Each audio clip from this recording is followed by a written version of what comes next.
Good morning सभी विद्यार्थियों को। बाल पब्लिक हायर सेकेंडरी स्कूल से निराला सर द्वारा बही खाता एवं लेखाकार अकाउंट्स क्लास 12 लेसन 1 स्टार्ट किया गया है। कल हम लोगों ने ये समझा कि गैर व्यापारिक संस्थाओं द्वारा, नॉट फॉर प्रॉफिट ऑर्गेनाइजेशन द्वारा किस प्रकार से अपने अकाउंट्स बनाए जाते हैं। एक फॉर्मेट हमने आपको बना करके दिया जिसे आप लोगों ने पढ़ लिया होगा, याद किया होगा और समझा होगा। अब आगे आपको आज से आपकी बुक का, एम.जी. राठी की बुक का जो क्वेश्चन नंबर 21 नंबर है, यहाँ से अपन स्टार्ट कर रहे हैं और प्रैक्टिकल सवाल को चालू कर रहे हैं। इसलिए विशेष तौर से आपको समझना है और कोई भी प्रॉब्लम आती है आप उसको पूछ सकते हैं। अब 21 नंबर जो हमारा क्वेश्चन है उसमें हमें बनाना है रिसिप्ट्स एंड पेमेंट अकाउंट। तो उसके लिए सबसे पहले हमें कॉलम तैयार करना है। तो हम सबसे पहले कॉलम तैयार करते हैं, receipts and payment account for the year ending. Question में आपको दिया हुआ है 31 दिसंबर 2018, 31 दिसंबर 2018। और इस प्रकार से जो हमने आपको कॉलम बताए थे वो कॉलम तैयार करना है।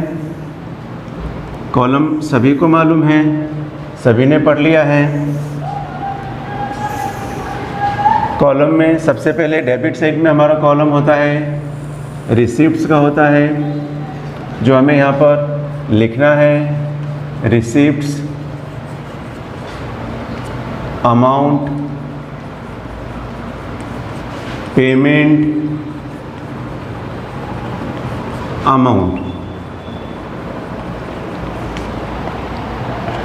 इस प्रकार से हमने स्टार्टिंग में आपको बताया कि किसी भी क्वेश्चन को जब भी हम सॉल्व करते हैं तो सबसे पहले डेबिट साइड में ओपनिंग बैलेंस लिखते हैं जो हमारे क्वेश्चन में दिया रहता है। जैसे आपके क्वेश्चन में ओपनिंग बैलेंस दिया हुआ है 8800, तो सबसे पहले हमें यहाँ पर ये लिखना है। इसके बाद में हमें ये डिसाइड करना है कि डेबिट साइड में कौन सा पेमेंट आएगा, जो आपने याद कर लिया है। जो भी ट्रस्ट के पास में इनकम होती है, जो भी पेमेंट आते हैं, उससे हमें रिसिप्ट साइड में लिखना है। तो उसके बाद में आपको दिया है सब्सक्रिप्शन रिसीव्ड, तो हमें डेबिट साइड में लिखना है क्योंकि हमारे पास पैसे आए हुए हैं। टू सब्सक्रिप्शन रिसीव्ड, और ये है 75,200 दिया है। आगे डोनेशन आपको मिला है, तो डोनेशन की भी एंट्री आपको टू साइड में करनी है, टू डोनेशन। और ये है आपका 16,000। फिर एंट्री फीस है, एंट्री फीस जो कि क्लब के मेंबर बनते हैं उनको एंट्री फीस देना पड़ता है। तो ये भी कंपनी की इनकम है, इसको भी हमें रिसिप्ट साइड में ही लिखना है, एंट्री फीस। और ये है आपका 8,600। फिर आगे है इलेक्ट्रिक चार्जेस, जो कि हमारे लिए खर्चा है, एक्सपेंसेस है, जिसका हमें पेमेंट साइड में लिखना है। तो बाय इलेक्ट्रिक चार्जेस, और ये आपको दिया हुआ है 6,800। फिर आपको दिया है टैक्स का पेमेंट किया गया है, ये भी हमारे पास से गया है। तो बाय साइड में आपको लिखना है, टैक्स लिखना है 1,200। उसके बाद में क्वेश्चन में आपको दिया गया है कि आउटस्टैंडिंग रेंट, चूँकि हमने आपको कल आपको समझा दिया था कि ऐसा एक्सपेंसेस जिसका पेमेंट हमें अभी करना बाकी है उसका हमें एंट्री नहीं करना चाहिए, जो आप सभी ने याद किया हुआ है। तो इसका एंट्री यहाँ पर नहीं होगा। फिर उसके बाद में सैलरी आपको दी गई है, तो सैलरी भी हमारे लिए एक्सपेंसेस है, तो इसकी भी हमको एंट्री पेमेंट साइड में ही करना है।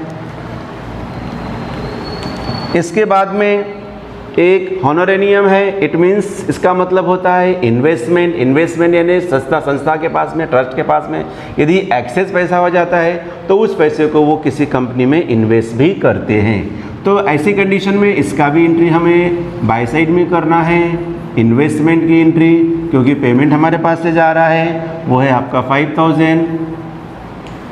अब क्वेश्चन में आपको दिया हुआ है इंटरेस्ट ऑन इन्वेस्टमेंट, विनियोग पर ब्याज, जो आपने ये इन्वेस्ट किया है उसके ऊपर इंटरेस्ट ट्रस्ट को मिला है कंपनी द्वारा, तो ये उसके लिए इनकम है, इसलिए उसकी एंट्री हमको रिसिप्ट में करना है।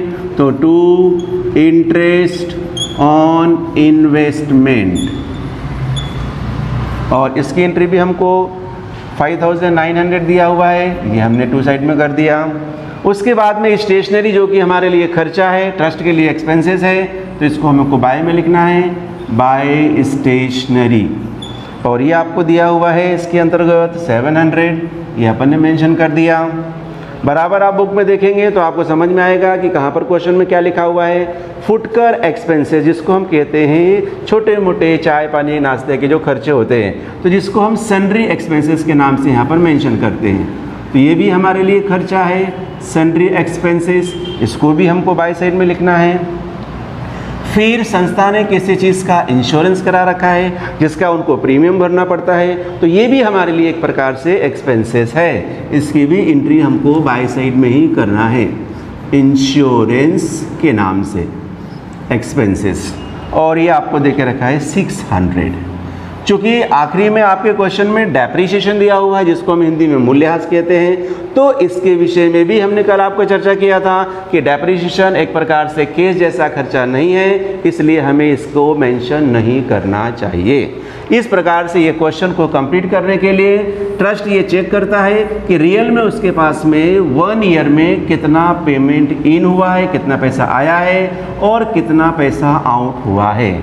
इस प्रकार से हम यदि रिसिप्ट टाइप का टोटल लगाते हैं तो 1,14,500 आएगा, यानी इतना पैसा ट्रस्ट के पास में इन हुआ फॉर द ईयर एंडिंग 31 दिसंबर 2018 तक।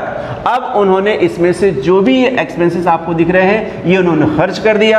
अब इसमें से यदि हम इसको माइनस कर देते हैं तो अभी भी क्लोजिंग बैलेंस के रूप में ट्रस्ट के पास में जो पैसा बचा है वो आपका 55,400, चूँकि आपकी बुक में भी दिया हुआ है, और इस प्रकार से इसका आप टोटल लगाएंगे तो 1,14,500 दोनों साइड का टोटल बराबर मेंशन होगा। और इस प्रकार से ये 21 नंबर क्वेश्चन आपका कंप्लीट होता है। फिर से एक बार हम इसको रिवाइज करते हैं, कुछ भी नहीं करना है, आपको क्वेश्चन को पढ़ना है। क्वेश्चन को पढ़ने के बाद में आपको ये मालूम होना चाहिए कि जो भी पैसे हमारे पास में आए हैं उसे हमें रिसिप्ट साइड में लिखना है। सबसे पहले स्टार्टिंग में आपको ओपनिंग बैलेंस ही लिखना है, क्योंकि ये चीज़ें हमारे क्वेश्चन में दी हुई होती है और यहीं से हमें शुरुआत करना है। उसके बाद जो भी पेमेंट आया है, जैसे सब्सक्रिप्शन के चंदे के पैसे आए हैं, डोनेशन यानी दान का पैसा आया हुआ है, प्रवेश शुल्क यानी एंट्री फीस के पैसे आए हैं, और इन्वेस्टमेंट पर हमें जो ब्याज मिला है उसकी एंट्री हमने यहाँ पर किया हुआ है, क्योंकि हमारे लिए रिसिप्ट्स है। उसी प्रकार से बाय साइड में ये इलेक्ट्रिक चार्जेस का खर्चा है, बिजली के बिल का भुगतान किया गया है, टैक्स का हमने पेमेंट किया हुआ है, सैलरी हमने अपने स्टाफ को दी हुई है, और हमारे पास एक्स्ट्रा पैसा था तो उसको हमने इन्वेस्ट किया हुआ है, तो इसकी भी एंट्री हमने बाय साइड में इन्वेस्टमेंट के नाम से की है। उसी प्रकार से स्टेशनरी है, सन्ड्री एक्सपेंसेस है, इंश्योरेंस का खर्चा है। इस प्रकार से ये डेबिट साइड्स के टोटल में से क्रेडिट को माइनस करने के बाद में जो ये आपका बैलेंस बचा हुआ है, ये हमारे कैश बॉक्स में इतना पैसा अभी है बचा हुआ है ट्रस्ट के पास में। तो इस प्रकार से ये 21 नंबर क्वेश्चन आपका कंप्लीट हुआ है। अब आप सभी को प्रैक्टिस करने के लिए इसका जस्ट अगला क्वेश्चन 22 नंबर है, जो आप लोगों को करके देखना है, और कल हम इस प्रकार से ये वाला क्वेश्चन भी आगे अपन समझेंगे, इसलिए इसको आपको अच्छी तरीके से ध्यान से सॉल्व करना है।